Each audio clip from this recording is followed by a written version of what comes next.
Good afternoon. My name is Patricia Conde Brooks, and I'm the Executive Director for Campus Inclusion and Community. And I have the pleasure to be presenting with you this afternoon with Dr. Erica Dean from the Opus College Business. Opus College of Business. Oh my God, I can't. It's Friday afternoon. I know how you feel. Believe me, I know. Anyway, welcome.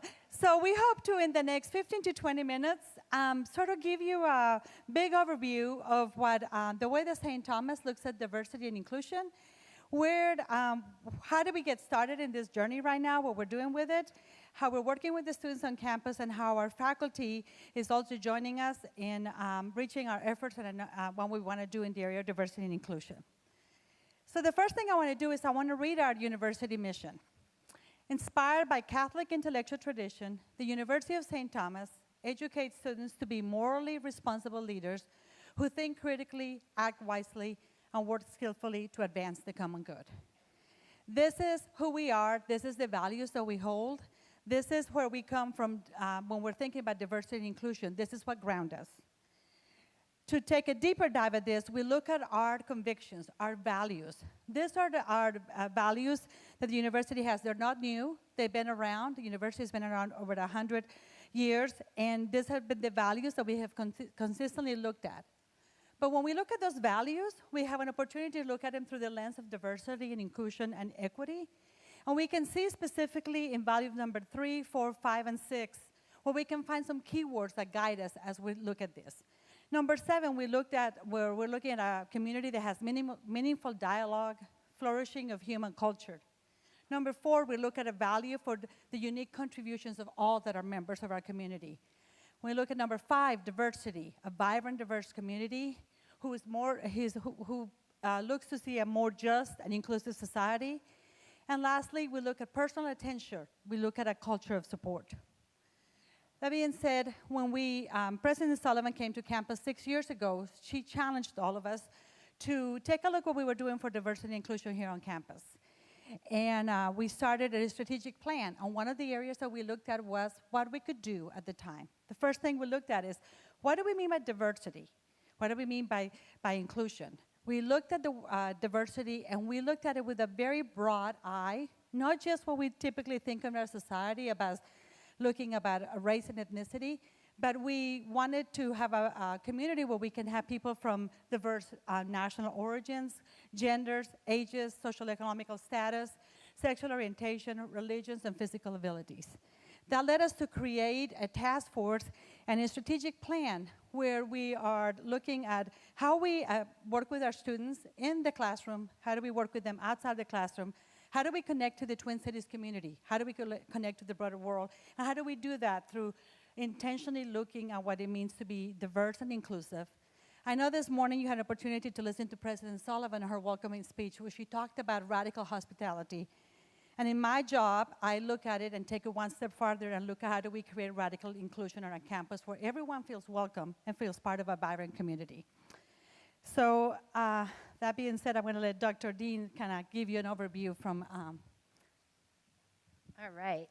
Hello, everyone. As you heard, we have been very intentional in ensuring that what we do at St. Thomas upholds the mission, the vision, our convictions. The world is changing. We know that. You know that. You're experiencing it. The data tells us that. When we look at the marginalization of minority groups, we see different things happening on the national climate as well as internationally. So those things are complex. And here at St. Thomas, we're trying to help our students deal with the complexities of the modern world. How do you do that? How do you grasp that? How do you put into practice critical thinking and inclusive leadership behaviors, showing empathy? We know that the Minneapolis-St. Paul region is the fastest growing city in the Midwest, so it's only going to get more diverse as the weeks and months and years come along. Globalized economy. We are no longer the center of the universe here in the United States, and that's rapidly changing, and there's a good change that's going on. So we want to, again, make sure that we're preparing our students, understanding that diversity is more than just skin color. How are we approaching this from an identity, from an awareness perspective? I study leadership development, and cultural intelligence is highly sought after. Looking at the sensitivity and the equity around these issues is very important. So I wouldn't be a real professor here at St. Thomas unless I gave you a pop quiz, right? Students love pop quizzes, let me tell you. Yeah, no, they do not. Okay, but I'm giving you 4 choices. So a little bit of participation here today. You're going to raise your hand for answers A, B, C, or D. And really you're answering what your guess is for when the majority of all children born nationwide are expected to be children of color. So is your guess answer A, 2019? Show of hands. Couple brave people. Answer B, 2024. More hands. C, 2030. Lots of hands. D, 2055. A few people are like, that's way off. Would you be shocked to find out that the correct answer is A? Yes, I know. Well, this survey was done in 2014, okay, so the state of America's children, but literally next year, okay? So we're looking at the reality that children born in the U.S. Come from many different backgrounds, often mixed race, so to bring about that color element, but it's here. We're not looking 50 years down the road. I know all of you are going to ace this one, so I'm not even going to go through the show of hands, because you heard this earlier, or at least the sessions earlier this week did. But you know we have a lot of international students and scholars on campus, over 500. So that's very exciting. I've had students in my class from all over the world, Saudi Arabia, Australia, France, Latin America, South America, lots of African countries. It's very exciting. It brings for a very diverse course and diverse learning experience for all students. Last one.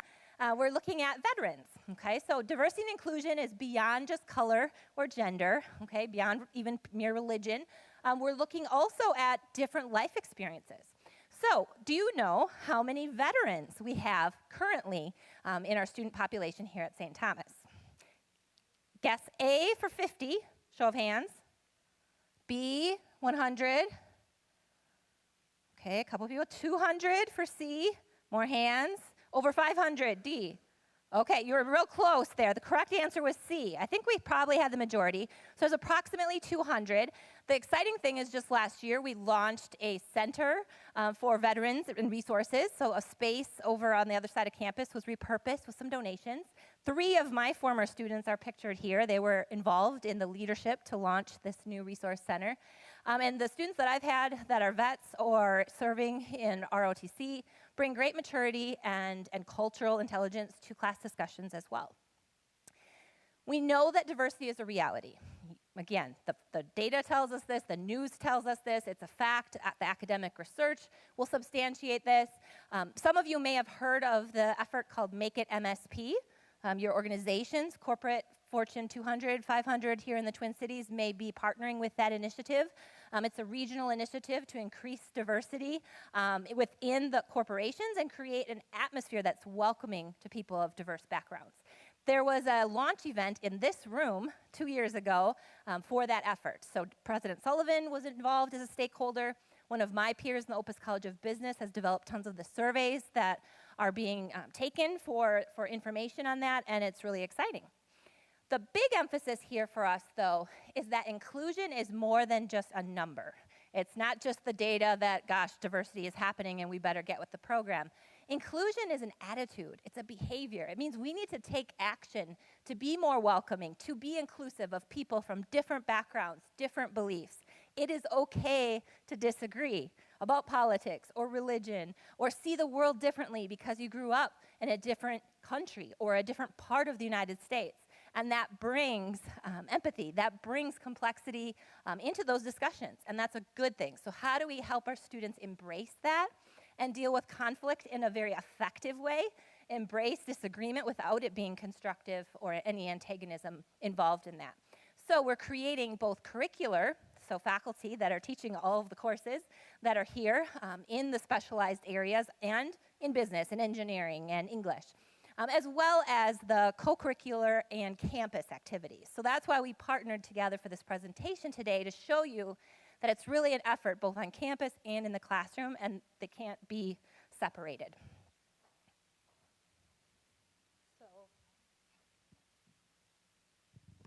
Thanks.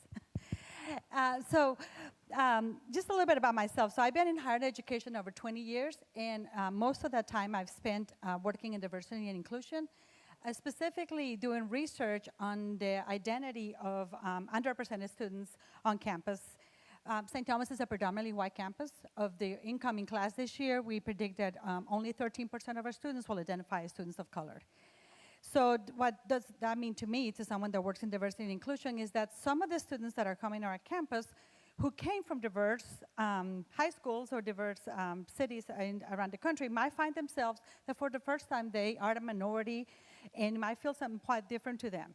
To some of our students who do come from predominantly white campuses, this might be the most diverse place they've ever been. This might be the first time they're exposed to people that might be look different from them, think different from them, different countries, different outlooks.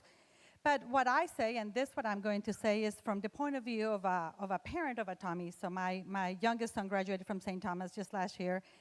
And having been in education, having two other sons that went out of state to go study, I gave him a challenge, and I said to him, I said, mijo, that's my son in Spanish. I don't know if there's any Spanish speakers in here.